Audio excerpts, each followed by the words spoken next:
முருகன் 2 கையில கொடுக்கிறவரோ 4 கையில கொடுக்கிறவரோ 6 கையில கொடுக்கிறவரோ கிடையாது. 12 கையில தரக்கூடியவர்.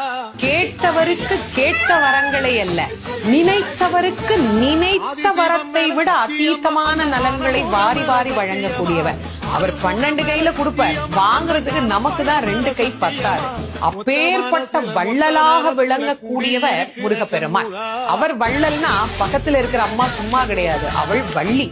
இவர் 1 கொடுத்தா அந்த அம்மா 2 கொடுங்கன்னு வாழலாம். அப்படி கணவனும் மனைவியும் போட்டி போட்டுக்கிட்டு நமக்கு கொடுக்க தயாரா இருக்கிறாங்க. வாங்குவதற்கு நாம் என்ன செய்ய வேண்டும்? அவரை நினைக்கணும். எப்படி நினைக்கணும்? அரை நிமிஷமாவது நினைக்கணும். அரை நிமிஷம் எப்படி நினைக்கணும்? எனக்கு கொடுப்பாரு, எனக்கு கொடுப்பாரு, எனக்கு கொடுப்பாருன்னு நினைக்க கூடாது. முருகப்பெருமானை உள்ளம் உருகி, அந்த உள்ளம் உருகுகிற போதே நமக்கு அப்படியே கண்களில் இருந்து ஆனந்த கண்ணீர் அப்படியே பெருகும். அந்த கண்ணீர்